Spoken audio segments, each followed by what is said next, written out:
Alrighty, welcome to the 68th edition of Before the Battle. I'm Nick Baldwin, BloodyElbow.com. It has been a while. The last show we did for Before the Battle was earlier this month, a couple weeks back, UFC 211, when Stipe Miocic defended his heavyweight title against Junior Dos Santos. 2 weeks later, we are back. I'm joined, as always, by MMAfighting.com writer Jed Meshew and MMAsucker.com writer Wes Riddle. And for Wes, it's been a little while.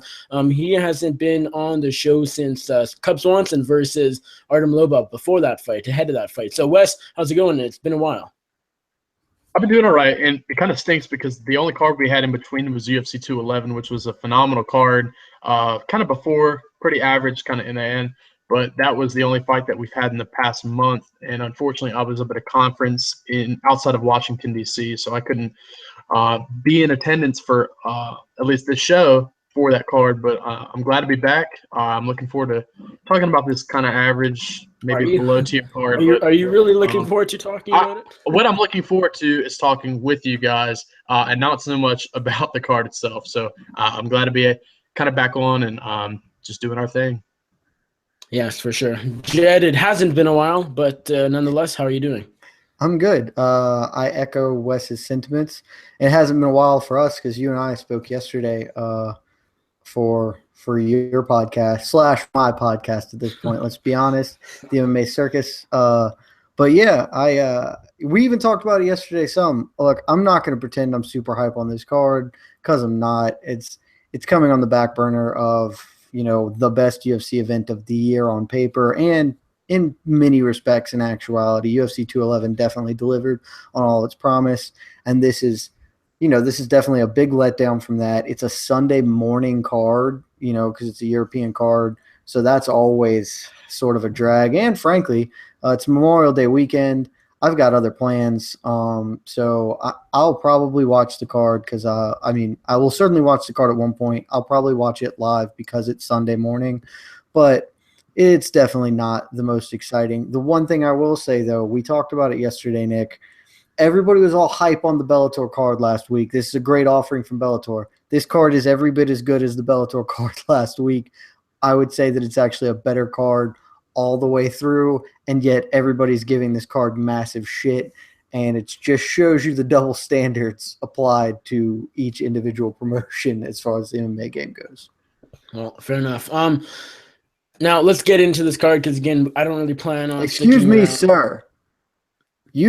Why do you host? You last week or 2 weeks ago, every time you forgot to include Wes's pick. This week, as is every week, you forget to do our rundown from the previous weeks. It's important to take notice of our track record, Nick. That's why you're here. There's a reason I wanted you to replace Gopalo and be the third man on Before the Battle. There's a reason, because you remember those things. I don't. I am happy to remember those things, and you should be happy because I'll tell you what, Nick. We talked about it last week, Wes, when you weren't here, that Nick was feeling good about his DraftKings team, and for the first time since I have joined the show and kept track of this, our boy Nick has won the DraftKings belt. I'm the champ. And frankly, it wasn't even close. I've always been the uncrowned champ. Now I'm just a crown champ. You have not always been the uncrowned champ. I have always been the crown champ. I've been the underground king since you came on the show. Sure, if that makes you feel better. DraftKings results from our last effort, winning the day with 494 points. Nicholas taking it home. He had Joanna Jacek, Krzysztof Jotko, Jason Knight, Demian Maia, Stipe Miocic, Dustin Poirier. Would have gotten even more points had Poirier not got jobbed. Jotko was the only one who didn't deliver huge points, but a bunch of triple digits for you elsewhere. Wes Riddle, you come in second place with Eddie Alvarez, Jessica Andrade, Godzimirov, Antigulov, Junior Dos Santos, Demian Maia, and James Vick. Pretty solid round. And I bring up the rear with an absolutely atrocious showing, which also, not going to lie, got a little bit hurt by the fact that I had Jared Gordon on my team. Obviously, his fight with Quinones was canceled, so I only had 5 guys competing, but 2 of them put forth horrendous efforts in Yair Rodriguez and Krzysztof Jotko. So that's our DraftKings roundup. Nick, you are the current champion, so celebrate that. As far as our picking roundup goes, Nick, you were splitting the win this week with Wes Riddle. You both went 8-3. Nick, you missed on Benitez, Aguilar, and Jotko. Wes went perfect on the main card. Congrats on that, Wes. But you did miss Chaz Skelly, Jessica Aguilar, and Rashad Coulter. I went 7-4. I had a terrible main card. I crushed the undercard. I only missed the Coulter on the undercard, but on the main card, I missed Jocko, Rodriguez, and Junior Dos Santos. And to wrap things up, as far as performance bonuses, we're all pretty bad at this, is what I've learned over the course of this. Usually, collectively, all three of us get one right. And this week, that one was Wes Riddle picking Stipe Miocic as a performance of the night bonus. Wes also had Demian Maia. Obviously, Maia did not get a performance of the night bonus. Wes had Edgar and Rodriguez as his fight of the night. Fight of the night last for 211 went to Sherman Coulter. I will say this, Nick. You maybe got a little bit screwed on the fight of the night because you had Jason Knight, Chaz Skelly as your fight of the night prediction. Extremely credible argument that should have gotten fight of the night honors, but there you have it. Your performance night picks of Maia and Antigulov, all the way wrong. My fight of the night pick, Andrade Jacek, all the way wrong because Joanna Jacek is just dominant. And I also will say I got a little bit robbed because Dustin Poirier looked like he was on his way to getting a performance of the night bonus until he got jobbed. But that's our recap. Wes Riddle is our performance bonus winner of not last week, 2 weeks ago of UFC 211. Wes, you and Nick are both splitting the picks leader belt, however you want to title it. And Nick, congrats, man. You get your first DraftKings win. Let's see if you can build on that momentum. I'm awful at DraftKings, but again, I've just been the uncrowned champ. No one has seen my success except for myself. But I will say, a bit of a spoiler alert, I'm not confident in my DraftKings team going for this card. Had a lot of troubles getting my fighter. So Jed is out for a minute or hopefully not too long, but we will start. I guess, Wes, you pick the first fight you want to talk about because, again, we're probably not going to go over every single fight. So go with one that you want to kick things off with and talk about it a little bit. All right. I'm taking a look at the card. I had to pull it up. I think the first one, well, first off, the Grabowski-Colombo fight was going to be the first fight to kick it off. Wouldn't have been that great anyways, and that fight got scrapped, I think, a few days ago. So I think we could start with the first fight that will kick off the card, and that's between Marcin Held and Damir Hadzovic. I feel like that could be a pretty entertaining fight. I'll go ahead and give my pick for it just since I kind of brought it up. I'm going to be picking Marcin in this fight. I like his skill set. I think he is pretty one-dimensional in the fact that he likes to attack pretty much, especially with the leg lock. He doesn't really throw a lot of different attacks in the cage. He has had some moments on the feet that have impressed me, especially with the striking, but he just doesn't really rely on it. The Diego Sanchez fight, I feel like he was winning some of the exchanges on the feet, but he would continue to kind of roll and try to grab the leg. I feel like he could be a pretty talented and maybe someday a top 15 fighter if he just kind of polishes his IQ, because his IQ has really hurt him in some of his performances, and especially in the fights that he's lost. But I do think Held will be able to get the victory. Hadzovic is pretty tough, but he's pretty predictable with his movements. But he does have some strength in his hands. But I'm going to go Marcin Held. I have him picked by a second-round submission. Jed, what do you think about this curtain jerker of the morning/afternoon FS1 card? Marcin Held, the pole taking on Damir Hadzovic. Well, so the odds on this are way long, and to me that seems a little off. I will say that just looking at the odds, Held's a -320 favorite. That seems ridiculous to me. Because Held hasn't looked great in the UFC. Now, to be fair, I and I think many people, and Joe Lozon even, think that he got kind of screwed in his last fight against Joe Lozon. I think most people believe Marcin Held should have won that fight. But, it was a competitive fight. But he's 0-2 in the UFC. This was a guy who came over with a lot of promise from Bellator. But Wes kind of pointed out a lot of his problems. He makes a lot of mistakes tactically, strategically. He's improving on the feet, actually. Honestly, I was pretty impressed by some of the improvements I saw in the Lozon fight. with his wrestling, with his striking. But really, he still does kind of just roll for leg locks a lot, which is not – I mean, it's great if it works, and if it doesn't, it's horrible. And, especially at this point when everybody knows to be prepared for it, it turns out being horrible more often than not. As far as Hadzovic goes, he's actually not a bad fighter. He's still really raw, and so in the end, I'm going to pick Held just because I think Held's just a better fighter in general. Hadzovic has not faced the competition Held has at all, but he's got pretty decent takedown defense and good striking, and so I was really tempted to take Hadzovic here, purely because if he can force Held into fighting him on the feet, then Held's at a disadvantage there. Ultimately, I don't know if it's just that I'm a coward or if it's just that looking at the odds makes me think that maybe I'm misevaluating this fight. I'm going to pick Marcin Held, but I do think Hadzovic has a good chance in this fight. Hadzovic, we haven't seen too much of. He's only 0-1 in the UFC, and that's a knockout loss to Merbak Taisimov. And that was last year. I believe it was either just over or just under a year ago, right around 12 months. So he hasn't fought for a little while. Cage rust is obviously a bit of a concern, could be a factor, maybe not be. Marcin Held, he's the vet in this fight. He's a bit more... he's more developed, but what he's going to bring to the table more so than Hadzovic, in my opinion. Hadzovic is probably better on the feet. As Jed said, I do agree that Held is showing improvements on the feet, but he is not quite the striker that Hadzovic is at this point in time. But Held, I like him to be able to get it down to the mat. And, as a person who's picking Held, it's a bit concerning just because – as you guys both said, he does make some mistakes and he loses fights. He could win, and so he doesn't seem to be the smartest fighter, and that is also a big concern because oftentimes, mistakes will take you right to an L. So if that is the case, I mean, Hadzovic definitely has a chance there, but I will go Marcin Held to put on a bit of a grinding affair and take this one by decision. Next up, we move to Darren Till taking on Jetson Ayari. Jed, break this one down a little bit. Let me look at my notes here. You picked Held, right, Nick, by the way? I did, yes. I assumed, but I wasn't sure. So wait, what are we on? We're on Till Ayari. Okay. You mentioned it in the last fight, and I didn't even bring it up, that Hadzovic hasn't fought in over a year.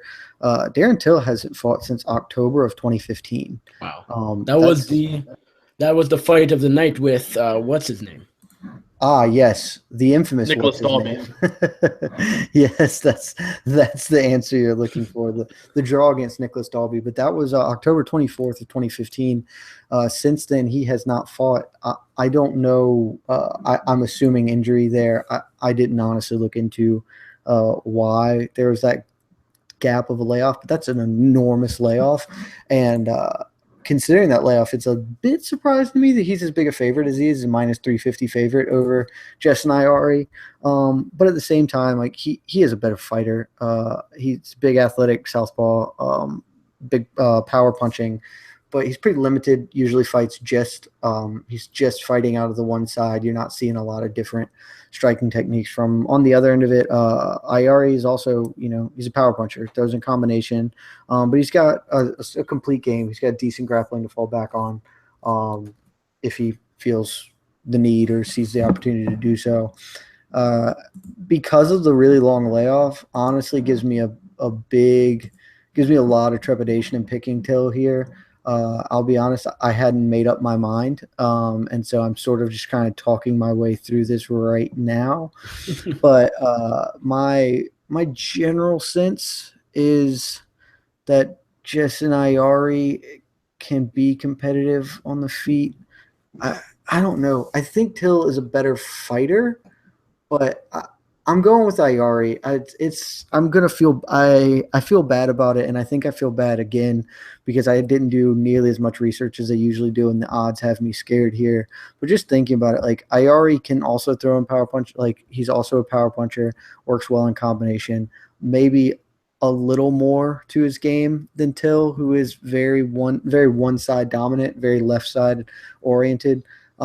And just he's coming off such a huge layoff. I like Ayari's volume, and the fact that Hill gets hit a good amount, and Ayari throws power. So give me Ayari in the upset. Wes, what do you think? Darren Till versus Yesin Ayari. I like the stylistic matchup. They both are power punchers. Jed, you kind of mentioned that a little bit. Both have pretty good movement. Ayari kind of likes to circle a little bit more on the outside. Till kind of likes to press forward and initiate some of the action. The biggest difference that I saw in kind of watching just a little bit of film is that Ayari gets tagged quite a bit more than Till. Till's cardio falls a lot later in the fight as they go on. And we saw that obviously in the Dalby fight where the last round of that was a 10-8 in favor for Dalby. Till just exerted a lot of energy. But both have, like I said, great striking. I'm just going to give the advantage to Till. I think he can capitalize on Ayari because he has been knocked out in 2 of his 3 losses, and Ayari has been stopped in his 3 losses out of his professional career. So I'm going to take Darren Till. I have him picked by actually a first-round knockout because I think this could be a pretty entertaining fight for however long it goes. But like I said, I kind of question that chin of Ayari. No, Darren Till, I like him in this fight. He's a bit more wild than Ayari, but I think in this level of a fight, I think that plays to his advantage. I'm not so sure Ayari will be. Well, he'll be expecting a wild Darren Till, but it's still, I suspect will catch him off guard a little bit. I think Till will be able to catch him with something. Ayari, he likes to stand back and point strike a little bit more than Till does. Till, as Wes said, likes to get inside and make it a really gritty fight and ultimately scores a number of finishes that way. Ayari also has a number of wins by submission. I believe 8 of his 16 pro wins are by sub. So, I mean, he does have a bit of a grappling game. Till isn't terrible on the ground. He's improving. So I think Till's overall the better fighter. I think he's slightly more well-rounded. I like his power on the feet to get the job done. Give me Darren Till by first round knockout. Although I will quickly add at the end, though, that, yeah, he hasn't fought for a year and a half, and that is incredibly concerning. As a younger guy, as an undefeated guy, and a guy that was in a war in his last fight, I'm hoping that is mostly just to make sure he's fully recovered, make sure he is, just to improve also. I think that's also could be key, in some fighters' careers. So if that's the case, then good, but, we could see some ring rust, so that's a bit of a concern. But nonetheless, I am going with the English fighter. Next up, we got Niko Musoke taking on Bojan Veličković, Serbian Steel. Jed, what do you think about this one? So this is a fight I'm actually kind of interested in because for some unknown reason, I sort of like Bojan Veličković's game. That being said, I do want to be clear here. I think he's going to get busted up by Niko Musoke. But I don't know why. I think I just sort of thought he was gonna picked him to beat Alessio Teixeira when he debuted in the UFC, and thought he looked very good in that. And then Michael Graves, I have respect for Michael Graves as a fighter. He fought into a draw, contentious, but a pretty good showing. But at the same time, Niko Musoke is a really good fighter. He's only lost to very top shelf welterweights. He lost to Albert Tumenov and Kelvin Gastelum. Kelvin Gastelum, I think, has a very actual legitimate case as being the best welterweight on the planet right now. Albert Tumenov obviously fallen off a little bit from the heights he was at one point, but still a very talented striker, a very talented fighter. But again, we've already mentioned this twice. It seems that this is sort of a theme with the card. Musoke hasn't fought since 2015. January too. It's been over 2 years. It's been a long time for Musoke. So obviously that is a big cause of concern for me. Do you know why he was out so long? I do not know. I'm assuming injury. For anybody taking 2 years off, it almost certainly some fashion of injury has happened. But yeah, his last fight was Albert Tumenov in January of 2015. Is that right? Yes. Yeah, that was his last fight. Yeah. And so he's a good fighter though. He got beat by Albert Tumenov, but he is a good kickboxer. His problem really, he's a good clinch fighter too, but his problem really is that he's very hittable. And as far as Veličković, he's also mostly a striker, kind of works at range. He's a good southpaw, kind of long. But I do think that assuming Masoki's not like spent because he's been out for 2 years and the rust doesn't just really knock him down several pegs. I think Masoki is a better kickboxer, and though he's hittable, Velichkovic doesn't really throw the volume to take advantage of that. I think this fight might be a little closer than we would have expected it to just like a year ago. But give me Masoki in a decision, competitive fight, but I think his class wins the day.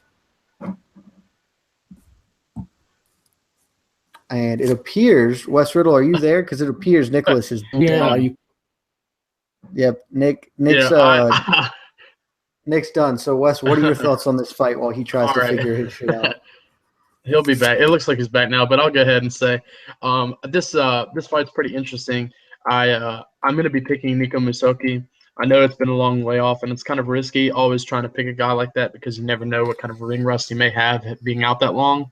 But like you said, his losses aren't that bad. Actually, his losses, both the Tumenov fight and the Gustafsson fight, I thought Musoki won the first round, but he started to slow down a little later, especially after he got tagged a few times. Just kind of lost his reaction time. I felt like he was a little bit slower and just lost his calculation a little bit. But his wins, he has some great wins. He was able to defeat Yakovlev, Viscardi Andrade, subbed Alessio Sakara, and had a victory pretty early on in his career over Stevie Ray. Velichkovic just hasn't really impressed me too much in his UFC career. He is pretty crafty with his Muay Thai experience, but we haven't really seen him utilize it too much, and that's because a lot of the fighters that he's fought have taken him down and have kind of tried to grind out. And all of the fights that Velichkovic has been in have been pretty close, and that's because Velichkovic likes to keep it standing. The fighters he's fought take advantage of that kind of poor takedown defense. So I think Musoki is going to be able to do that kind of grinding style, maybe have the advantage, especially early on, and squeeze out a probably 29-28, 30-27 victory after his 2-year layoff. Yeah, Velichkovic, I haven't been really impressed that really at all. I mean, I thought Alessio Jericho beat him in his debut, April 10th, 2016. Of course, Velichkovic got that decision, but I mean, again, I think I scored it for Jericho, and it was very close. And then the Michael Graves fight was a draw, and then he loses a split to Sultan Iliev in his last fight, December of last year. Arguably the guy is 0-3 or 1-2, whatever. So, I mean, yeah, it's tough to – I mean, I just really haven't been all that impressed. He's decent everywhere, but he's very far from great everywhere. Nico Musoki, I haven't been too impressed, and that could change just because he also has been on a layoff, as Jed said. We've talked about 3 guys. We're 3 fights in, and we've talked about 3 guys on a layoff.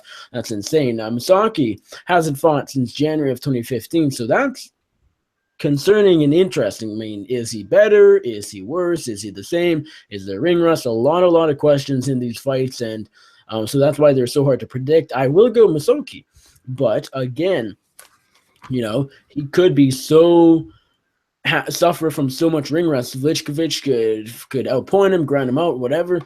Even though Musoki technically, I feel is the better fighter and historically, generally is the better fighter. I like Musoki in this fight. I think he should be favored. He is. I like him to win by decision, but I'm not confident. I like him to outpoint Velichkovic on the feet, maybe take him down because, as Wes said, Serbian Steel, not the best takedown defense.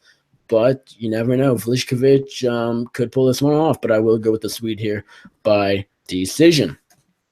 That brings us to Reza Mad Dog Madadi taking on Joaquim Neto BJJ Silva. And it's funny that BJJ is his nickname, yet his couple wins in the UFC, I believe, have all been by knockout, I believe, or at least mostly by strikes. Anyways, Jed, are you going with the Iranian or the Brazilian? I'm definitely going Joaquim Silva here. The one thing I want to say before sort of get into this fight is that Joaquim Silva was originally scheduled to face Mairbek Taisumov at this event, and that would have been a hell of a fight. And I'm kind of sad that we don't get that one. But at the same time, Reza Madadi is a good competent fighter, a good test for an up-and-coming prospect like Joaquim Silva. And I think it's a test that Silva's going to pass with flying colors. I don't want to get too deep into it, but basically I see the dynamics as Madadi he's a grinder, clinching wrestling. That's what he does. And I think Joaquim Silva, he's not an amazing defender of takedowns, but he's got a pretty good takedown defense, and he's much better on the feet. He throws more volume. Madadi is extremely hittable on the feet. And so, yeah, I just think Joaquim Silva is going to show out here. Maybe gets a late stoppage. Maybe just piles up points over the course of X amount of rounds. I guess I favor a decision because let's be honest, Madadi's very tough. Joe Duffy is a better fighter than Joaquim Silva, and he couldn't get him out of there. He's a more potent offensive force, I think. So yeah, just give me Joaquim Silva by decision. Wes, Joaquim Silva or Reza Madadi? I'll try to make this quick. I went ahead and picked Joaquim Silva, but I actually went with a knockout. It's a little bit risky just because Jetty said it. Madadi's never been finished, I don't think ever. And we've known him for his durability. But at some point, I feel like there's going to come that point where he's going to get stopped, where any kind of fighter is going to get stopped inside the cage. And I think Joaquim's going to be a possible guy to do that just because for two reasons. First off, he's got 8 of his non-victories coming by a stoppage, and all of those victories have come in the first round. The only was his UFC debut when he fought Nazareno Malagiri, which was a split decision victory, pretty close. But besides that, Silva's also really well-rounded with his jiu-jitsu and his Muay Thai, neutralized with Madadi's grinding style, especially there in the clinch. And I think Silva can kind of capitalize that with some knees. And Silva, like I said, a lot of finishes in the first round. So I have Joaquim Silva picked by first round. Stoppage by TKO. I like Joaquim Silva here all day. If Reza Madadi can take him down, maybe we see a big upset. Madadi just on top, using a bit of ground and pound, maybe looking for a submission. But Silva should be able to keep the distance, should be able to keep Mad Dog off of him fairly easily. I like Silva to either outpoint Madadi or knock him out. Of course, Madadi is very, very tough, as you guys both mentioned. I will go Silva by knockout, and as Wes said, it is a risk because Madadi, if he has been finished, it's been very rare. I don't believe he has been. But yeah, anything can happen. There's always time for a first, and this could be the first. I like Silva. I'm super high on the guy. His striking is super, super crisp. I was really impressed with his quick win over Andrew Holbrook last time out.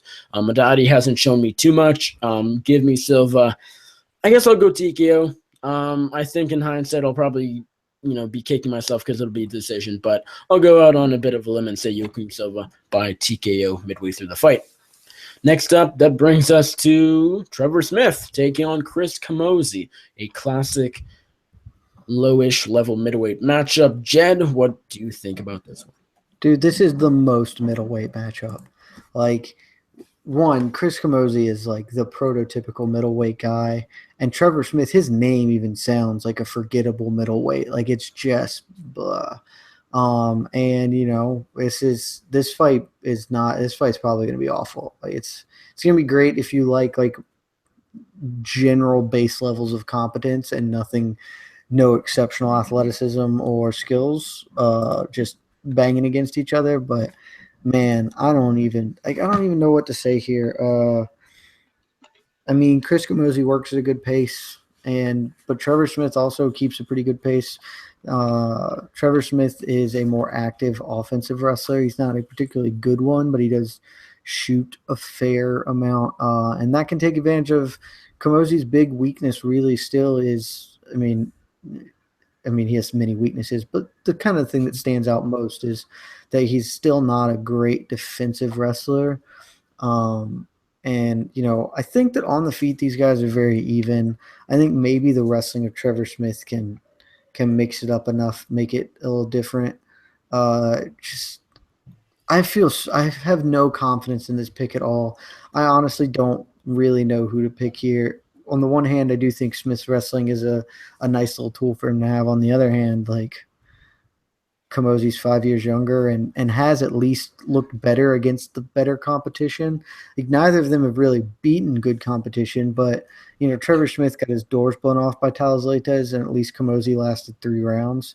I guess because all our picks have been the same so far, and I imagine that y'all are going to pick Chris Kamosi, I guess just for the sake of a little bit of diversity, I'll pick Trevor Smith. But yeah, this is a smoke break fight if I've ever seen one. Yeah, it's not exactly the most interesting stylistical middleweight matchup, but it is what it is. Wes, who are you picking here? I was hoping you weren't going to pick Trevor Smith because I actually changed my pick from Chris Kamosi to Trevor Smith before we started the show, and it's kind of a toss up for me. I think there's 2 different ways this fight can go. I think Kamosi can utilize his Muay Thai skills because they're pretty decent, and maybe some crafty, just kind of throwing punches because he's pretty aggressive himself. We also lost Nick, as you can see. I think Kamosi can possibly get a stoppage. Trevor Smith has never really had the best chin. He's been knocked out 4 of his 7 losses, even though one of them was not really the best. I think that was his fight with help me if you know, Jed. I can't think of who it was. It was not the knockout to Talas Leites, but it was the one after it. It was really controversial the way it happened. I can't really remember. The Cal Magalesh one. You're right. Yeah, there was just a weird situation. I think it was like a elbow to the back of the head. I can't really remember, but besides that, Smith still doesn't really have the best chin. But then again, Kamosi does not have the best takedown defense. So Smith can definitely grapple this fight and control Kamosi on the ground to possibly get a decision. And that's kind of what I feel like. I wouldn't say it's more likely, but just I feel like that's a good possibility. If Kamosi can't clip him, I think that chance could really maybe only come kind of early on. But I have Smith picked by unanimous decision because I just think he can utilize that wrestling. Kamosi's never really had the best takedown defense, so we'll kind of see what happens in that one. I don't know. I don't care. This is already a bad card, and this is probably the worst matchup on the entire card. So that says a lot. Again, I don't really know. I'll go Chris Kamosi because I'm a little surprised both of you are going Trevor Smith. I don't think too highly of either guy. I guess a little higher of Kamosi. Again, that doesn't say a whole lot. They both have weaknesses. They're both kind of gritty, boring, grinding type fighters.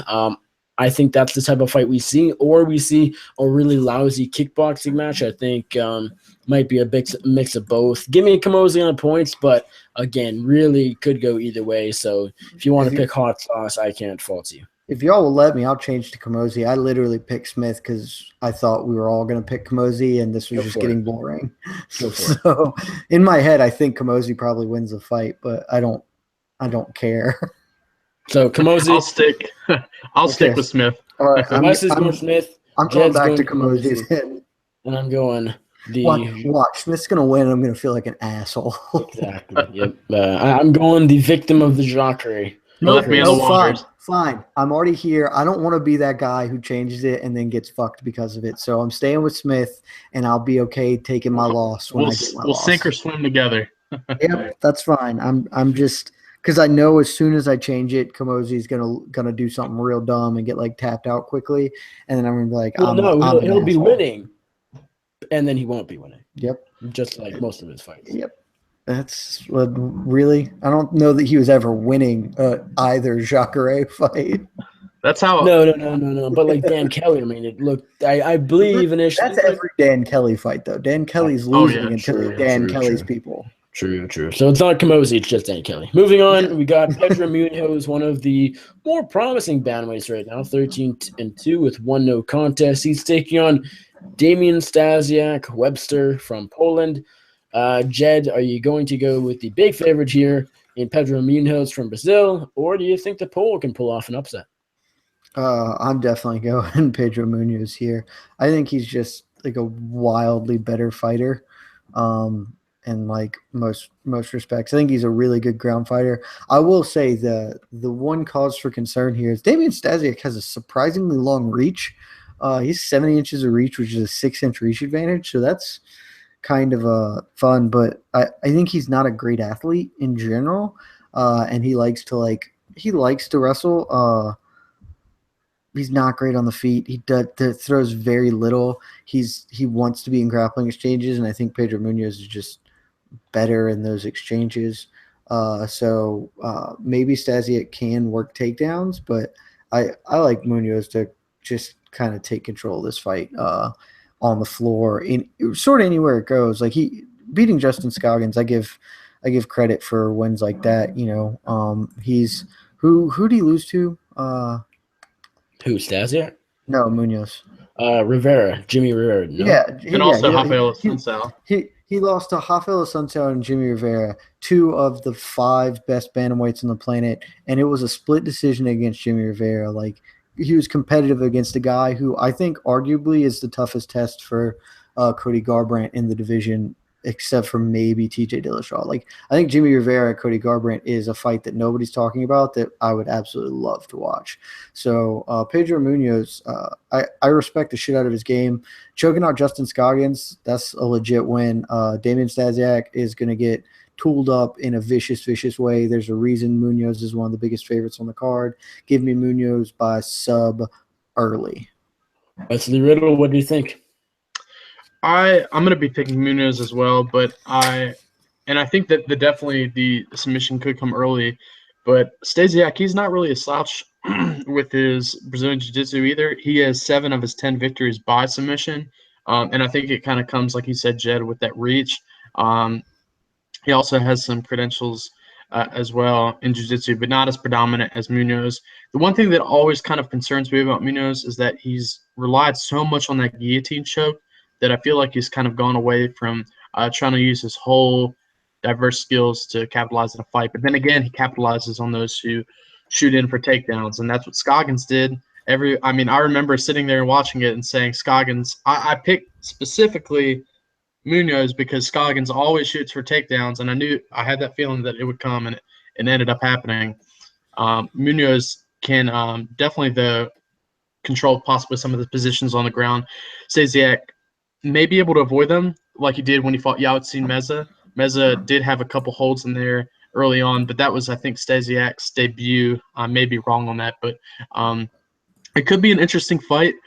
Stasiak could pull off some kind of maybe decision. I don't think he would ever get a stoppage, but I think Munoz is definitely the better pick here, and definitely a pick by submission. So I have Pedro Munoz.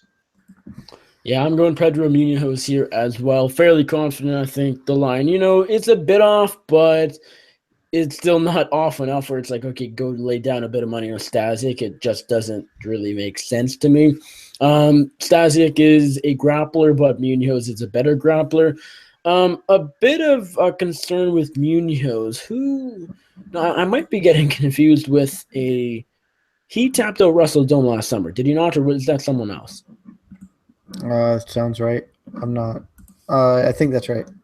Russell Doan was winning that fight, and then he went on until the submission, and then Justin Scoggins got tapped out by Pedro Munoz, but Scoggins was also winning that fight. Stasiak is a pretty good wrestler. His grappling style is more of a wrestling base, I would say, than Munoz is. He's more of a traditional grappler, I would say. Stasiak could get on top and, potentially just hold Munoz, but I think Munoz is simply just too crafty on the mat. I think he'll be able to get up if Stasiak even manages to take him down. Munoz, again, is the better grappler. Stasiak, if he had better striking, I would really consider picking him just because, well, it'd be a whole new fight. He has a 6-inch reach advantage, and if he's a good striker, while Munoz, his striking is developing still, he could win the fight, but that's not the case. So, Munoz should be able to get past Stasiak in fairly easy fashion, I would think. I like Munoz by submission, but again, he's the type of fighter where it's like, sometimes he puts himself in not the best situations until his opponent makes a mistake, essentially, or until he pulls something out of the hat. So we'll see what happens, but I got to go with the young Punisher, the Brazilian, by submission. That Man, brings us. you guys are putting a lot of trepidation in a dude who has a great guillotine against a guy who's gonna just shoot on him.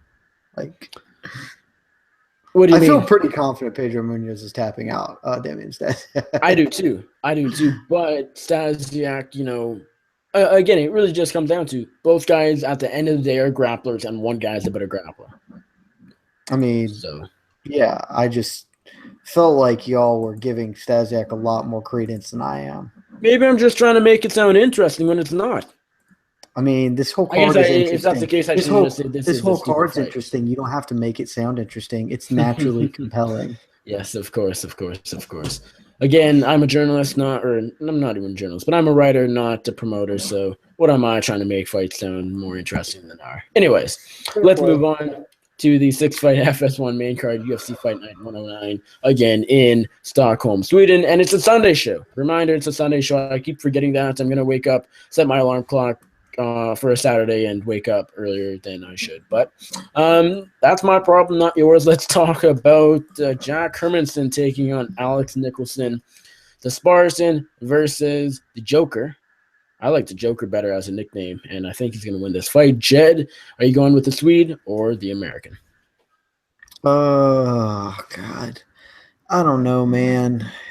I just don't know. I feel I'm trying to think how to put my words together here. I feel like Nicholson should win, honestly. But I don't want to pick him because he's Alex Nicholson. And, I mean, he's not a strategic genius.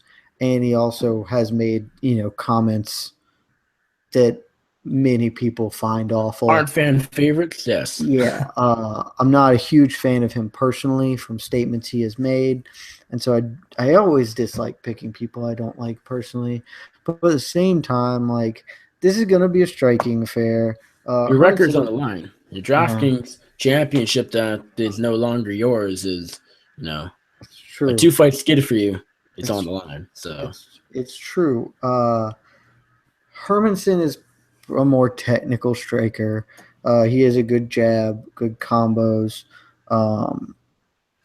But Nicholson hits really hard. Like he's a power puncher. He's a pretty good volume, really bad defense. Because he's a brawler. Like he's a brawler. He's got power. He's got a good chin.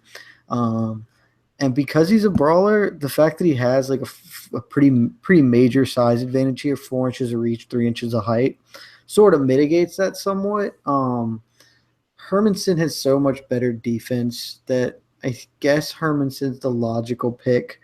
But in my head, I just think Alex Nicholson's that guy who, Alex Nicholson was beating up Sam Alvey until he just couldn't, till he just turned stupid.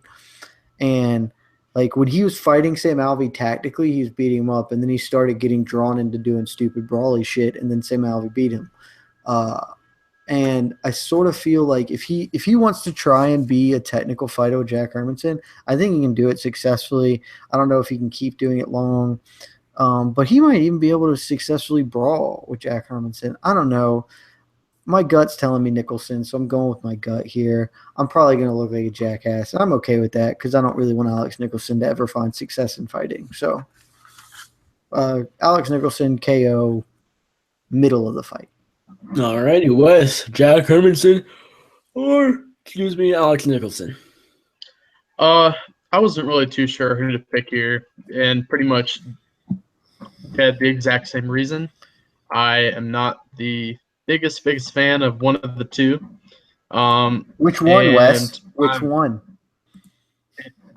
It's the guy who I'm not picking. So I'm picking Jack Hermansson. I think Jack Hermansson, he's a pretty scrappy guy. Both him and Nicholson both have pretty impressive striking that I feel like could make for it entertaining. I don't think these two will ever be top 5 or top 10 or maybe not even top 15, but I feel like that this could be a pretty exciting fight just because they both like to scrap and brawl. I just think that the technicality of Hermansson has been a little bit better. I feel like his output's a little bit more there. But I do give the advantage for power to Nicholson. Nicholson can definitely put the lights out on anybody, but I'm going to take Hermanson. This could be a really interesting fight, an exciting fight, definitely. Probably want to watch out for if you're looking for one to watch in the afternoon. But I'm going to take Jack Hermanson. I kind of thought the other way, just as far as watching. I don't expect a ton from this fight. Maybe I'm completely wrong. Maybe it will end up being one of the better of the night. But whatever, we'll see what happens.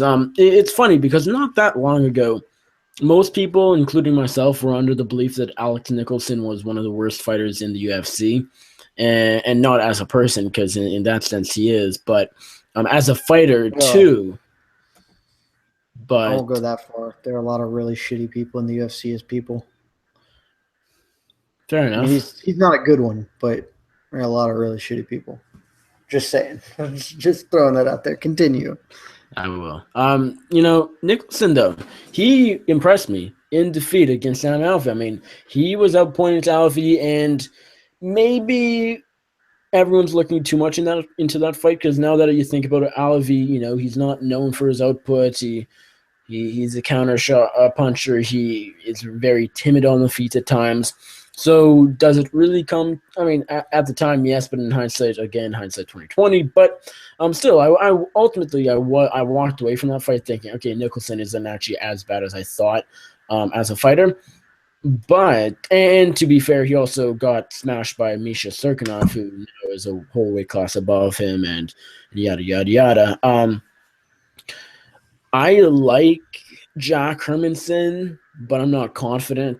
Nicholson, I don't know. He's a heavier puncher. I think he's ultimately the tougher guy. I think he has a bit more will to win. But I think Hermanson is a bit more technical. He's probably the smarter fighter.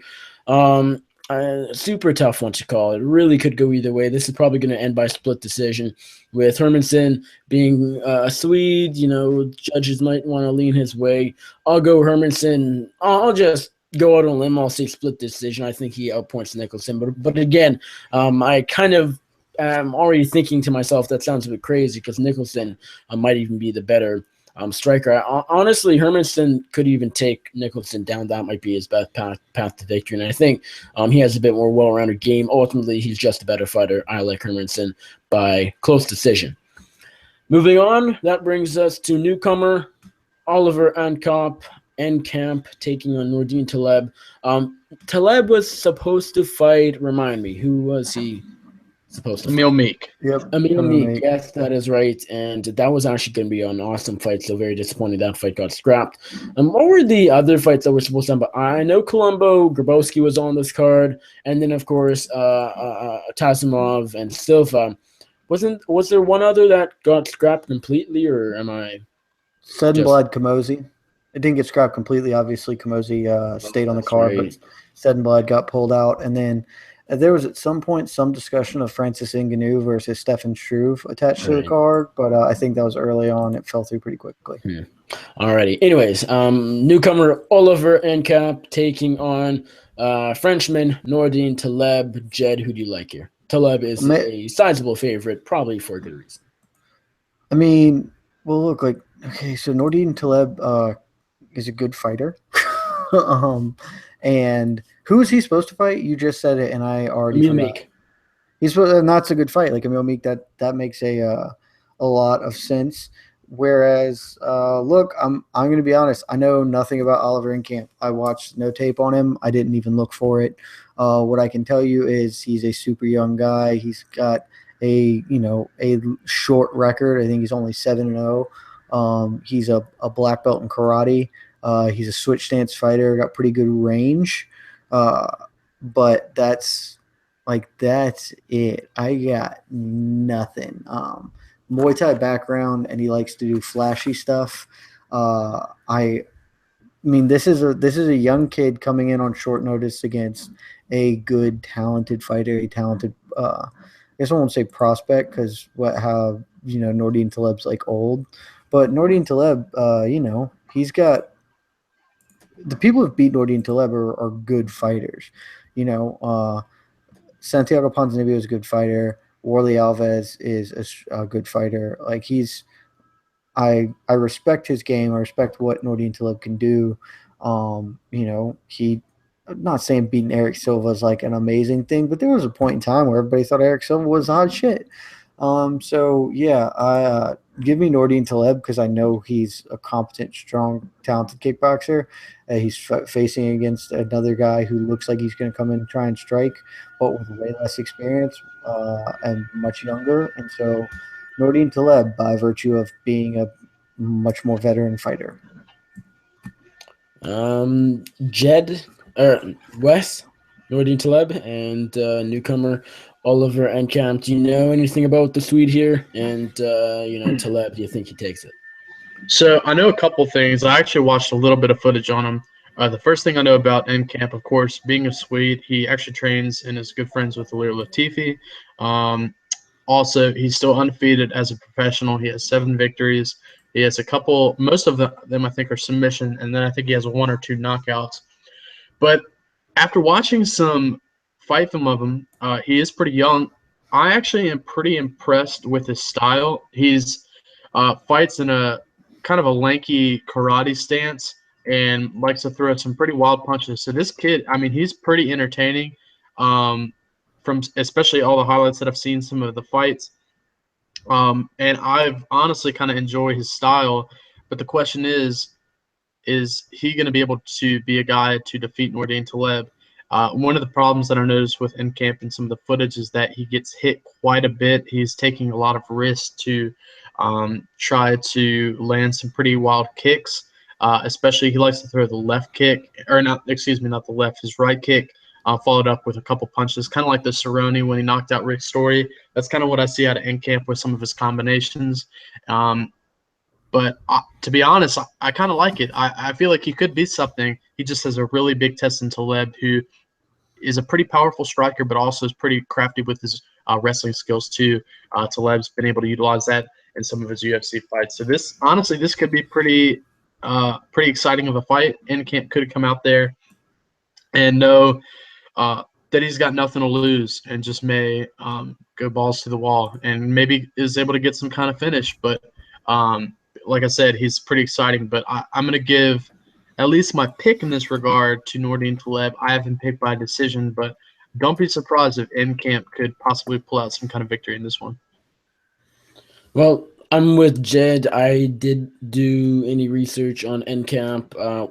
Nordine Taleb, from what I've seen, I'm fairly familiar, as is everybody mostly, with Taleb. He got appointed by Ponzinibbio in February, but Ponzinibbio is also one of the better welterweights in the world right now, top 15 for sure.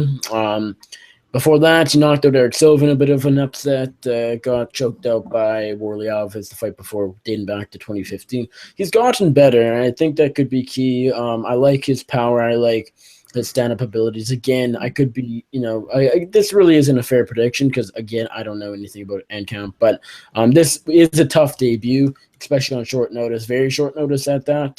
So I think Taleb, he's a pretty big favorite here too. That probably makes sense.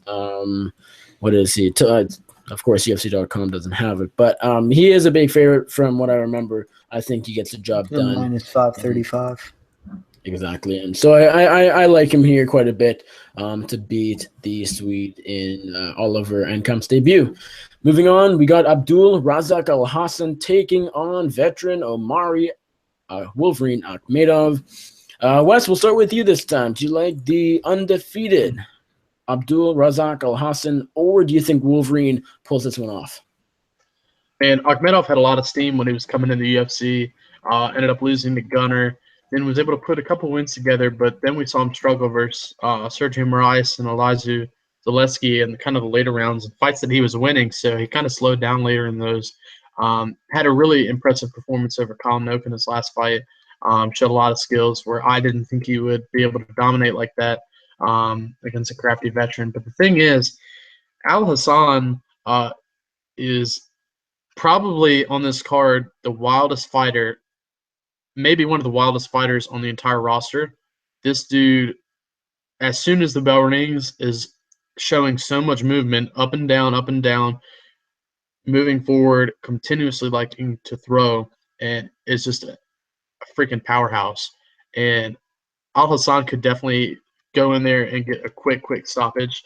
I think all of his victories have come under 2.5 minutes. I think his last fight against Charlie Ward was still short. Actually, never mind. I'm looking at it now. His longest fight was 1 minute and 26 seconds. He has pretty much all of his finishes under that, and 4 of them have come under a minute. Total fight time, 6 minutes and 31 seconds out of however many fights. I'm going to pick Al Hassan because I question Akhmedov's chin, and I know Akhmedov's kind of getting older in his fight career. He's still kind of young, though, but just he's taken some damage here and there, especially in those fights that he's lost. And Al Hassan seems pretty fresh, pretty new, and a guy that could make some noise in this division, which I think this is welterweight, if I'm not mistaken. I'm not really too sure. You guys can correct me on that, but I'm going to go Abdul Razak Al Hassan, and I have him picked by first-round knockout. Jed, what do you think about this fight? It is at welterweight, as far as I know. Omari Akhmedov taking on the fairly highly touted up-and-comer Abdul Razak Al Hassan. It is at welterweight, so just to get that thrown out there.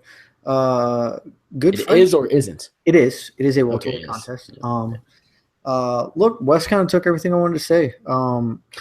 Razak Al Hassan is an enormous power puncher. He gets people out of there with a quickness. He's a little wild.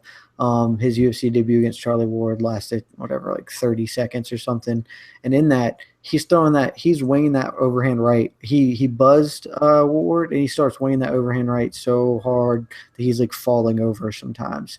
So, that's something worth considering.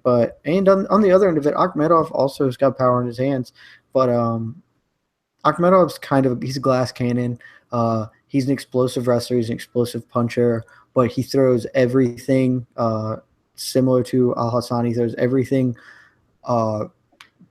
immediately and quickly, and then he gasses out as fights go on. As Wes alluded to, he's just not there in the later rounds. And also, like Wes said, I don't love his chin. I think he's hittable, and being hittable and not having a great chin is a horrible combination against a guy with the hand speed and the power of Razak Al Hassan. I like Razak Al Hassan to just blow his doors off. I think this fight's going to be really fun for however long it lasts. So.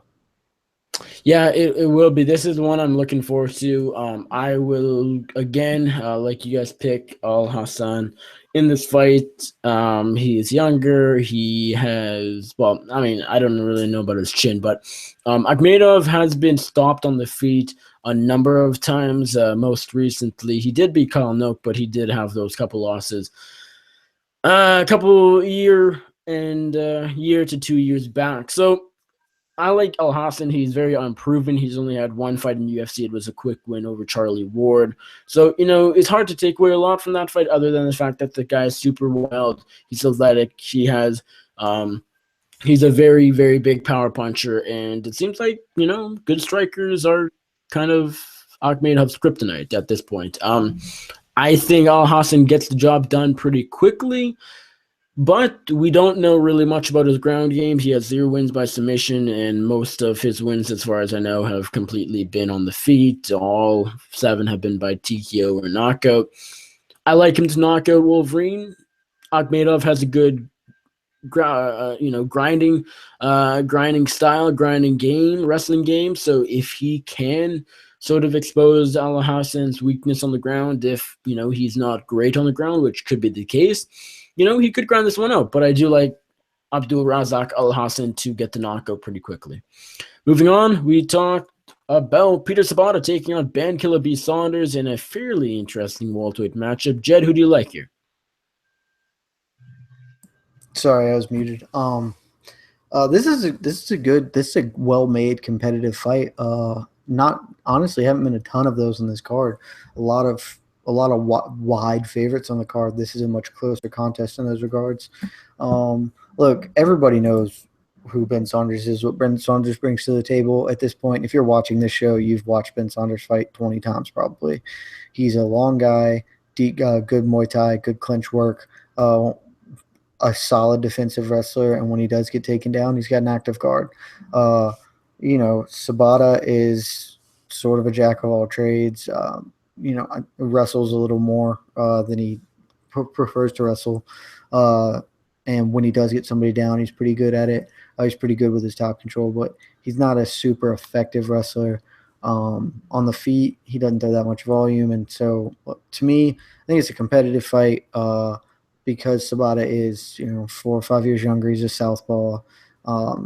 And just, I do think Ben Saunders is declining. But at the same time, I think Ben Saunders is still good enough to get the win here.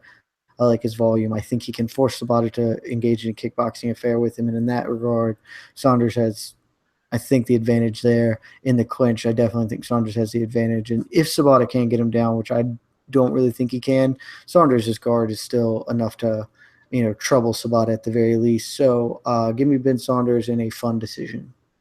Alrighty, Wes, what do you think about this one? Peter Sabata and Ben Saunders. Yeah, I like this one too. I have been kind of back and forth on it because I feel like both have abilities to possibly get a victory. Sabata's looked pretty impressive in these last few fights, even though he did have a loss to Kamno, but at least in comparison to where he was back when he fought in the UFC in like 2009, 2010, Sabata improved quite a bit with his time off that he had after he got released. Then he came back and has put together a 3-1 record. So Peter Sabata, pretty gritty wrestler. Like you mentioned, Jed has great top control, but the thing is that I think Ben Saunders has the ability to win a fight off his back if need be, and I don't really see Peter Sabata being too active, especially with the top control. Even if he is trying to control and keep Saunders on his back, I think Saunders can maybe land some elbows and punches and maybe throw up some kind of submission. Saunders, of course, I give the ability an advantage to him when it comes to his submission skills. And also, like you said, the Muay Thai, Ben Saunders very crafty with that too. And it could be pretty exciting. Like I said, I've been back and forth, but in the end, I'm going to go with Ben Saunders. I think, like I said, he can win this off his back if he needs to, and I'll give him a little bit of an advantage when it comes to the striking. Even though sometimes it can be wild, I think he'll be able to get it done. Yeah, I like Ben Saunders, I think, in this fight. Sometimes he makes fights where I feel he should win a lot closer. His last fight, that ended up, he pulled it off, but I think most people scored it for Court McGee. I believe I did, and if I didn't, I do remember, I believe, scoring for McGee. It was a very close fight, but I think more people than not had Court McGee deserving the victory in that one. And then he hasn't been the most active. I mean, he's had one fight. So 2 fights in 2014 in the UFC. That was dating back to his return to Omoplata. Then he had 1 in 2015, 1 in 2016, 1 in 2017, of course. Oh, no, because he had the one fight in between the McGee and Cote fight. That is right. But, even that, he only 2 fights in 2016, 1 in 2015. Not the most active. But, this is a fairly good matchup from Peter Sabata. He has an okay striking game, but he ultimately looks to get the fights down to the mat. And, if he can, I think he'll probably be able to grind out Saunders. But I like Saunders. His striking is so much better than Sabata, so I think he'll ultimately be able to keep it there mostly. And if he doesn't, he's super active off his back. And Sabata, I don't see being able to do a ton. If he gets Saunders down to the ground, Saunders will either be able to get back up or look for, a triangle choke or something else, or even just strike with elbows or whatnot. So I think Saunders should be favored. I know it's a close fight. It's almost pick 'em. I like Saunders in this fight. I think he'll win by decision. I think it could be close. Again, Sabata is very up and down. He had a good showing against Nicholas Dalby back in September. Before that, he got upset pretty wildly by Kyle Noak. And then before that, he had a few fights as well. A bit of a tough one to call, but I think I will side with Ben Saunders by decision to outpoint Sabata mostly on the feet. That brings us to the co-main event of the evening, a fight between 2 of the better and up-and-coming light heavyweights in the UFC in a division that is very, very shallow. We got Volkan Ozdemir taking on Misha Cirkunov, of course, from Latvia, training out of Toronto Canada up here in the Great White North. Ozdemir is from Switzerland. He is 13-1. Cirkunov is 13-2. Of course, very close records. Jed, are you going to go with the underdog in Volkan Ozdemir, number 5 in the UFC, or Misha Cirkunov, number 7 in the UFC? I'm obviously going with Misha Cirkunov. I think Misha Cirkunov is – look, this is a good fight between guys that are prospects, certainly as far as light heavyweight division is concerned. Misha Cirkunov, though, has looked sensational in his rise in all facets of the game. His last effort, I personally I give a lot of credence to Al Capone. I guess that's not his name anymore. Nikita Krylov is now the minor. I give a lot of credence to him as a fighter, and Misha Cirkunov handled him with extreme efficiency. And he's just a sensational fighter, man. Volkan Ozdemir is a good fighter. Make no mistake. I thought he lost to Ovince St. Preux. I think most people thought he lost to Ovince St. Preux, but it was a close fight, closer than I think most thought it was going to be. Excuse me. He's a good striker. Good punch, good kick combinations. He can get drawn into a brawl, and that's really a big disadvantage for him. As he's hittable, he doesn't use a lot of skill. He's just brawling at that point. But he's when he sticks to the game plan, he's a good striker. He's pretty good on everything else too. He's very competent all around. But Misha Cirkunov is a whole different animal. Misha Cirkunov is a good wrestler. Misha Cirkunov is an outstanding submission grappler. I don't recall off the top of my head. I'm pretty confident he has some amateur accolades in the submission grappling world, but he has proven to be an effective wrestler in mixed martial arts. And when he is on top, he is a great combination of pressure, passing, and submissions. And I think that this is, Ozdemir hasn't been taken down in the UFC in his, one fight. Ovince St. Preux did never get him down. But I think Misha Cirkunov is going to be much more focused on doing that. If it is purely a striking battle, Ozdemir is definitely advantaged. But Cirkunov isn't left out to dry there, especially if he can get Ozdemir into a brawl. Cirkunov has power, and he seems to be pretty durable as well. So I like Cirkunov by submission midway through the fight. Wes, Volkan Ozdemir or Cirkunov? I just think Misha Cirkunov is a better fighter in pretty much all aspects. You mentioned it too, Jed. I think you pretty much covered everything. Volkan, he had never been taken down, at least in the UFC. I don't recall him being taken down in a while. I know one of his losses, I think it was his only loss in his professional career, came to Kelly. I don't know how to pronounce his last name, but he fought in Bellator.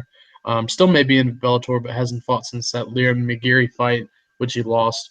But Ozdemir, he's not terrible. He's still a pretty talented athlete, but I don't really think that he has the abilities in comparison to Misha, who, as you mentioned, Jed, again, a phenomenal wrestler. And not only that, but Cirkunov is a Brazilian Jiu-Jitsu black belt and has some amazing crafty skills when he gets on top, especially with his positioning and just being able to control.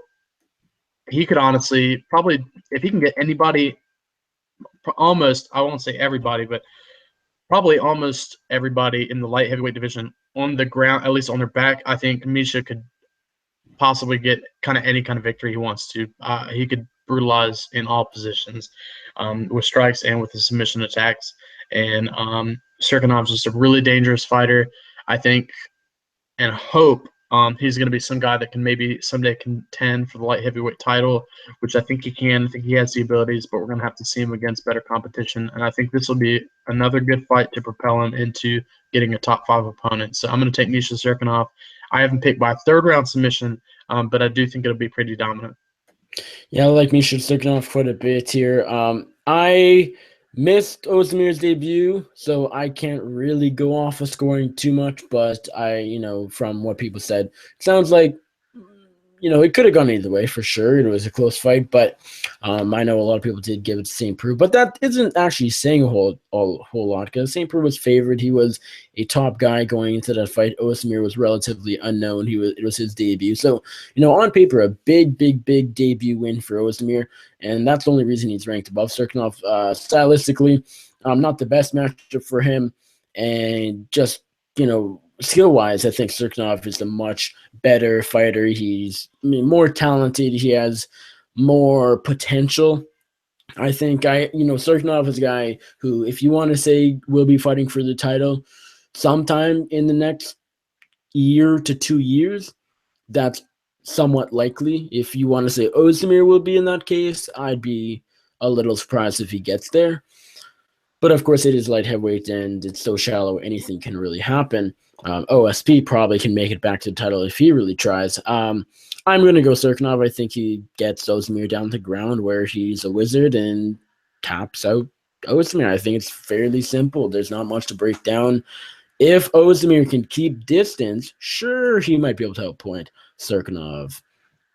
But he doesn't even have a reach advantage, so it's not like you can stand back and just pot shot Serkinov all night. I think Serkinov gets inside pretty easily, takes him down, and his grappling game is really, really insane.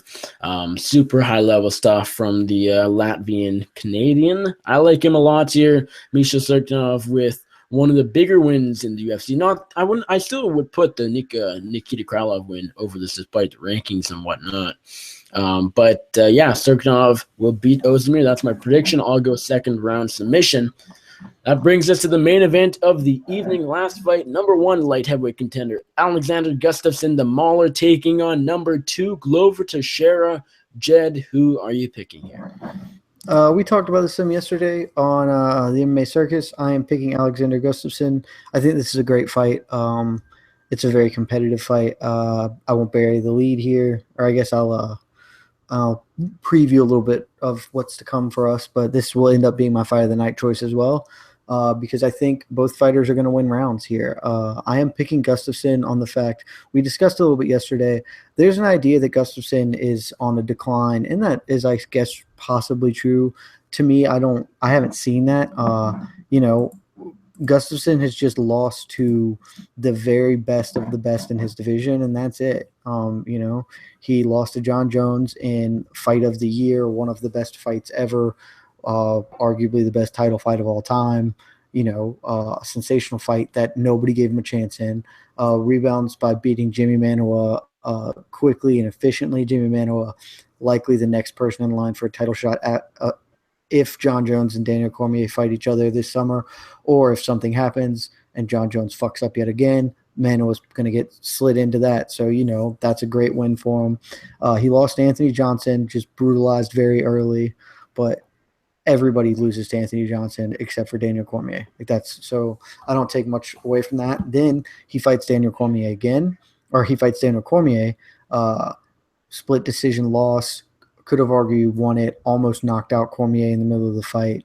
And then, he didn't have a great performance against Jan Blachowicz, but he clearly won 2 of the rounds.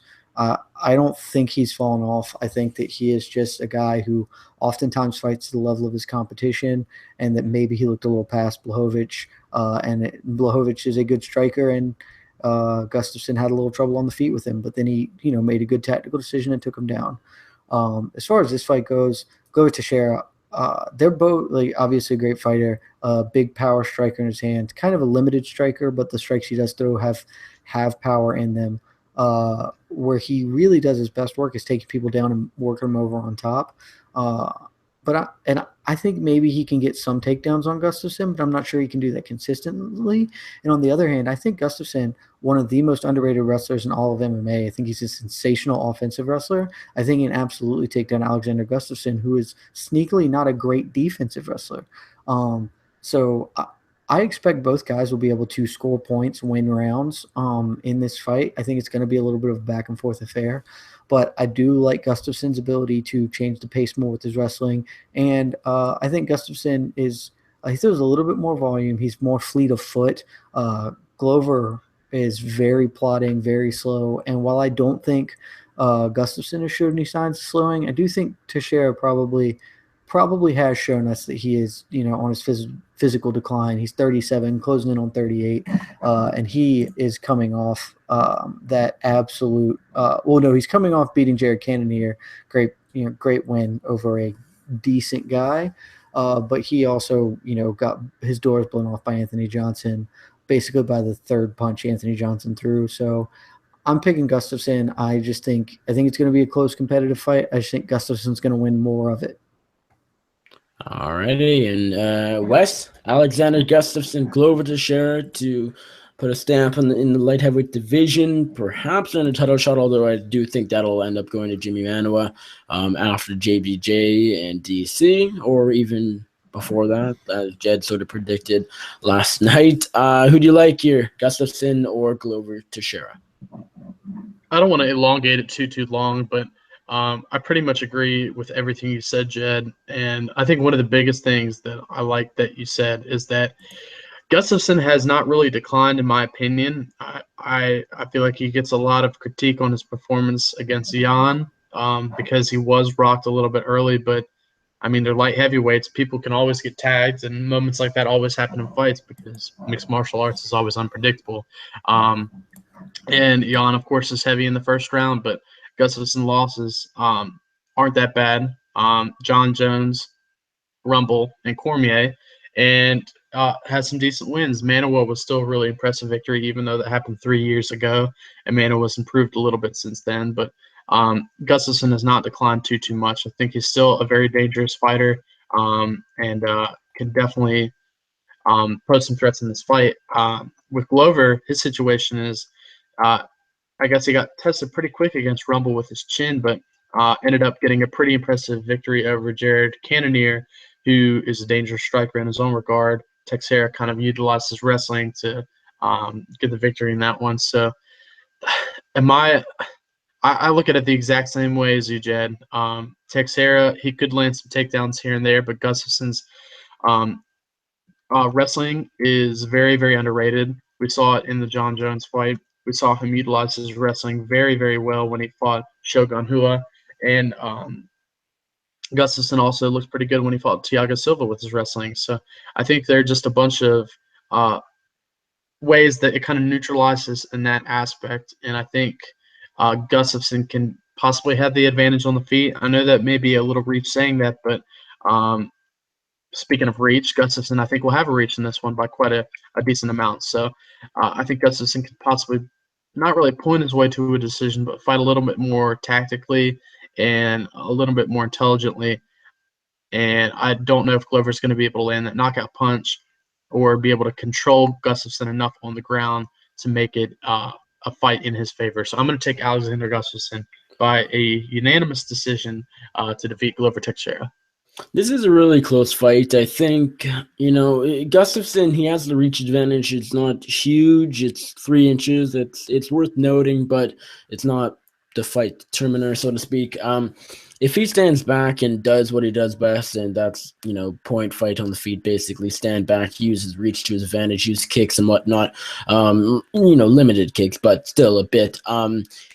He probably beats Glover Teixeira, but, this is a really close fight. And I think, Teixeira has the advantage in the wrestling department slightly. I do agree with Jed that Gustafsson is an underrated wrestler simply because we don't see his wrestling that much. We saw it dominantly.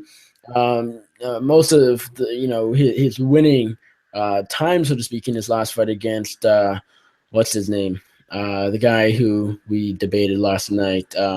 Doesn't matter. His last opponent. Okay, now I'm just curious. What's his name again? Who are we talking about? The guy you think is UFC caliber, the guy I don't. Oh, Jan Blachowicz, because you're a fucking lunatic. Yes. So, we saw Gustafsson use his takedowns very wisely in that fight, and he looked very good. Doing so, I mean, ultimately, I don't think he looked good in the fight, but the takedowns were there, the wrestling was there, a lot of control. So I'm not so sure he's going to take down Glover. I think if we're going to see takedowns, it's probably from the Brazilian. He does a lot of great stuff from top control. He sets up a lot of submissions, some ground and pound. The age is a bit concerning, although not as much as it usually would be, because I don't feel like Gustafsson is 30 years old fight years. I think he's quite a bit older than that. Glover, sure, the 40-year-old mark isn't, or 38 or whatever he is, 37, 38, not surprising, but he's looked all right. I think he's actually looked better over the past couple years than Gustafsson has typically. Gus has, of course, fought tough competition, DC, John Jones, Rumble, but nonetheless, I mean, Glover's put on the better performances. He's looked a bit better overall. I do think Gustafsson has declined. I do think Glover is on his way out. Not on his way out, but I do think he's declining slowly. I don't know. I just think Gustafsson has taken too much damage. I think the same situation with Teixeira.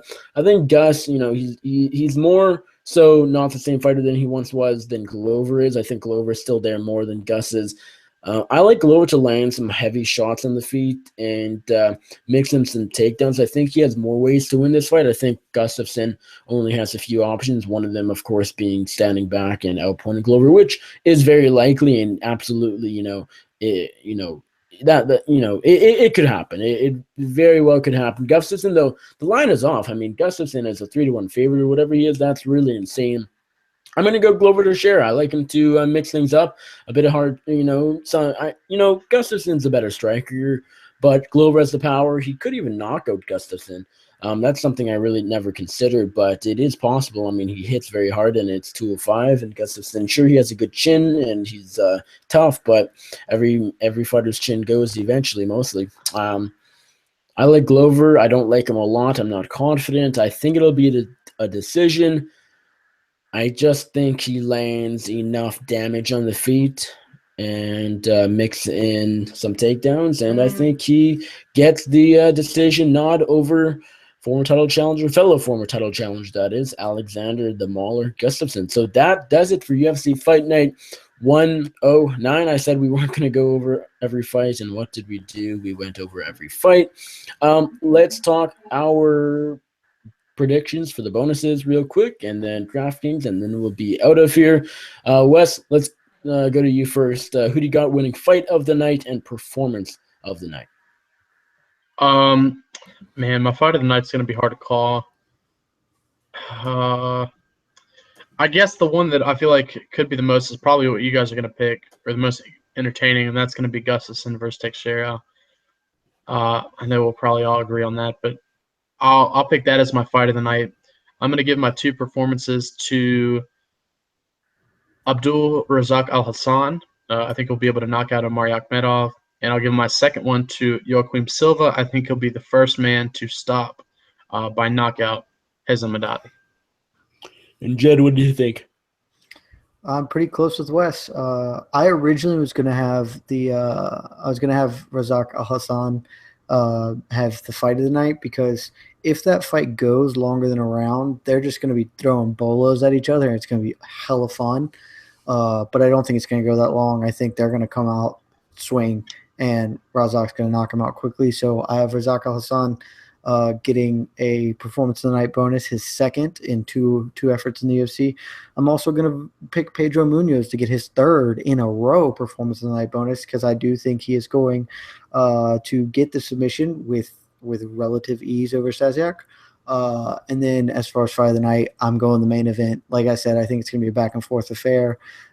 I don't think there's anything else that's even going to be kind of close to this as far as competitive high-level MMA. Glover Gus is my fight of the night. My fight of the night is Trevor Smith and Chris Camozzi. No, I'm going to main event, and I kind of hate that just because I don't think of Gustafsson Glover as putting on a war and putting on that memorable of a fight, but it's just better than everything else because the rest of the card mostly sucks. It's 25 minutes. That helps. I think ultimately it's probably a bit back and forth. I think, it's going to be one of those fights where somehow it's fight of the night, but it really isn't. Again, you walk away, wow, that was an amazing fight. There'll be, I guess, some storyline, so to speak, in this fight, but that's about it. It's not going to be a barn burner, but I think it will win fight of the night honors nonetheless. My performances will go to, Abdul Razak Al-Hassan to knock out Omari Akhmedov, and the other one goes to Misha Serkinov for tapping out Volkan Ozdemir. I mean, Serkinov, it might not be the prettiest performance, and even Darren Till could get the knockout, or as Wes said and I said earlier, Joaquim Silva could get the knockout, but him being in the co-main event, UFC likes to give the highest paid guys the bonuses just because they're really stupid that way. And I think he's the most likely to get the finish over, say, someone like Darren Till or Joaquin Silva. Munoz is a good pick, but I will go with Serkinov, Razak Alhassan, and Gustafsson Teixeira for fight of the night. That brings us to our DraftKings. Jed, who do you have? Who are your 6 fighters on your DraftKings team this week? As far as I haven't felt super good about any of my picks for this card, but I really like my DraftKings team this time around. I gotta say, my DraftKings team is Misha Serkinov. I think we all picked him to win. I think we all sort of expect that he is going to end up getting a submission. He's got a great points record in general in DraftKings. He's pricey. He costs $9,300, but I think he's going to be worth it. Similarly, Pedro Munoz, a guy I'm picking to get a performance of the night bonus. I think he's going to tap Stasiak. Also pricey at $9,500. I've got a third very pricey person, Razak Al-Hassan, who is $9,100. But again, we're all picking him. All 3 of us are picking him to get a performance of the night bonus. So I think he's a great include on your DraftKings team. And then sort of to make up for the fact that I am spending a lot of money on these guys, I had to pick 2 guys that are pretty cheap. One of them, Damir Hadzovic. I said at the very beginning of the show, I think Hadzovic has a good chance to upset Marcin Held. I picked Held. I would still pick Held and say I think Held's going to win. But if Hadzovic can keep it standing, I think he has a great chance to outpoint Held. He can certainly at least get enough points, and he only cost $6,600. I had to leverage somebody else to get the high spending guys that I wanted on my team. And to round out the team, Nico Musoki, like I said, I like him to beat up Bohan Velichkovic. I think he's, assuming the ring rust isn't a factor. So I got him at $8,500. And then Glover Teixeira. I'm with you, Nick. You just said it. The odds are way off.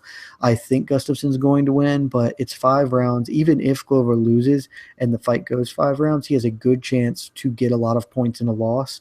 And it's a close fight. Maybe he gets to win. And if he does get to win over 5 rounds at $7,000, I think he's a steal. So that's my team. Wes, who do you got? Jed, I like your team a little more than mine, but I do think there's some possibilities. I kind of we have a couple similarities. I've got Misha Serkinov. I'm pretty confident in him. I think all of us are probably going to have him on your I think, Nick, you'll complete it as well. I don't. I don't think. Oh, you don't? No, okay. I have Serkinov. I think he'll be able to get it done. I have the other 2 more popular ones. I have Joaquim Silva. Like I said, I feel like he might be the guy to be the first man to stop Madadi. I also have Abdul Razak Al-Hassan, as we've talked about. I think that could be a pretty wild fight. Kind of risky, especially the fact that it could be so wild, but I think Abdul could go in there and possibly get a 30-second to a minute knockout. So we'll kind of see with that one. Then I had to pick 3 others that I'm not really too confident in, but we'll see. First off, I have Darren Till. I think he might be able to knock out Yasin Ayari due to Yasin's kind of weaker chin. Then the 2 I took risk on. I'll start with the smaller one. I took Glover as well. I think Teixeira could definitely get some points up there on the board, especially if this goes all 5 rounds, which I do think it will. And then my wild pick of the card, I kind of hyped him up earlier, and that was after watching some fight footage. I picked Oliver Enkamp. You never know with these guys coming in on short notice who are so young and athletic like him with that karate style. Never know the possibilities of an outcome. So I took a little risk with that. We'll kind of see what he is able to do. You know what? I don't have him on my team, but Alex Nicholson wouldn't be a half bad choice. He was on my team. I had him, and then I changed it when I realized I could get Nico Musoki, and I felt more confident in him. Yeah, again, I don't want to talk too much because we already broke it down, but yeah, that's a close fight, and Nicholson could win. But my team goes like this. It does not have Misha Serkinov on it. I don't like it either, and I think that's kind of a trend with this card. You have a lot of big favorites. I'm picking most favorites. Okay, let me just go through the card. Am I picking an underdog? Let's see. Oh, yeah, so Teixeira is an underdog pick. After that, I think that is it. Yeah, that looks to be it. So yeah, Teixeira is my one underdog pick. So and most of the favorites are big favorites, which sucks for DraftKings. So you have to go on a bit of a limb for this one. So my big underdog in this team is obviously Glover Teixeira. I have Abdul Razak Al Hassan. I have Ben Saunders. I have Joaquim Silva. I have Darren Till, and then I have Velichkovic, and I'm not happy about that because I think Masaki, or not Masaki, I don't even know who Masaki, Masasi and Masoki together. I don't think I don't think Velichkovic is going to beat Masoki, but hey, the judges seem to sort of like him, and Masoki's been out for a little while. So, and he's cheap, and he's a guy I don't think he's going to win, but I didn't really have anyone better. So, might adjust that, probably won't, but that is my team.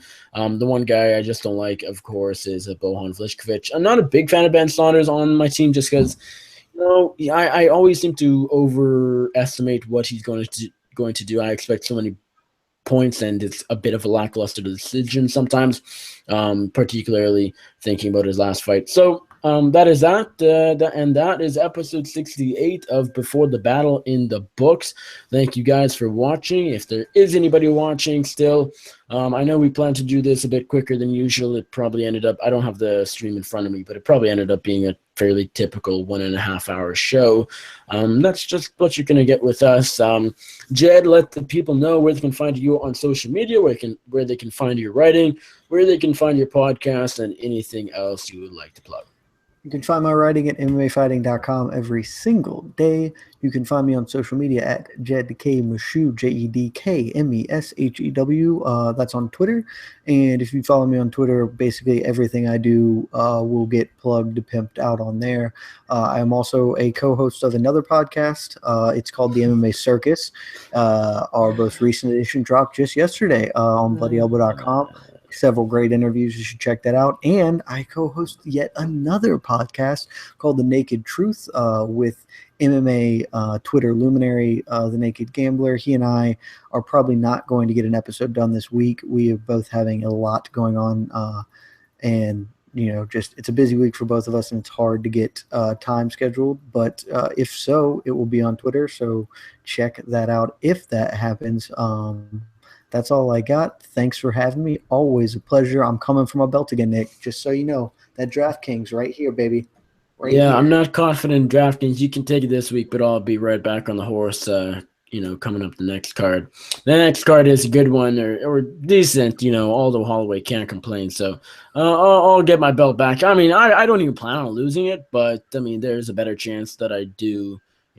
Typically, I would say. Anyways, Wes, where can the people find you on Twitter, on any other social media, on where they can find your writing, and anything else you got to plug? I'm pretty boring in comparison to you two, so I'll make it quick. You can follow me on Twitter at alltheMMA, and you can find some of my writing over at MMAsucker.com. Pretty simple. And thanks. Glad I'm back on, and always love hanging out and talking fights. What makes you more boring? I gotta ask. I don't really do anything. I just kind of sit around and talk. Fair enough. I don't do enough. I'll be there one day. You're in school. Yeah, once I'm done with school, I'll take off. You'll be doing more Before the Battle episodes than ever. You won't miss one. Yeah, I'll have more time on my hands, and hopefully, fingers crossed, we'll see what plays out. No, you're not gonna have more time because you're gonna be doing stuff. Yeah, if I get a full-time job, but we'll see.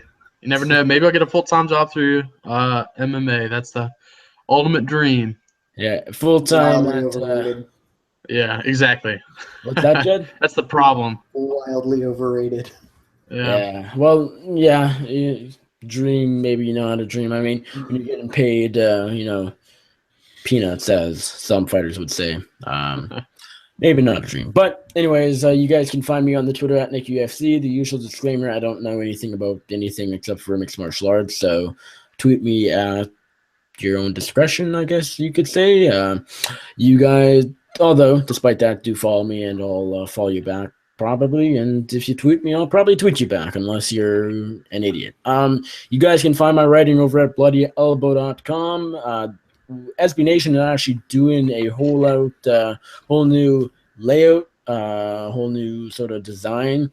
So that goes for the website Jed works for, as well as the website I work for, and many others. So check that out. That's not up yet, but I think by tomorrow morning, I guess that'll be out. I'm looking forward to seeing the new design of Bloody Elbow, MMA fighting, and more. You guys can find my podcast and arguably Jed Meshew's podcast, The MMA Circus, on bloodyelbow.com, as always, on iTunes, on Stitcher, Pocket Cast, and on Google Play. This past weekend, I'm probably going to – let me just pull this up. I do want to say what guests we had on, and I'll probably forget off the top of my head.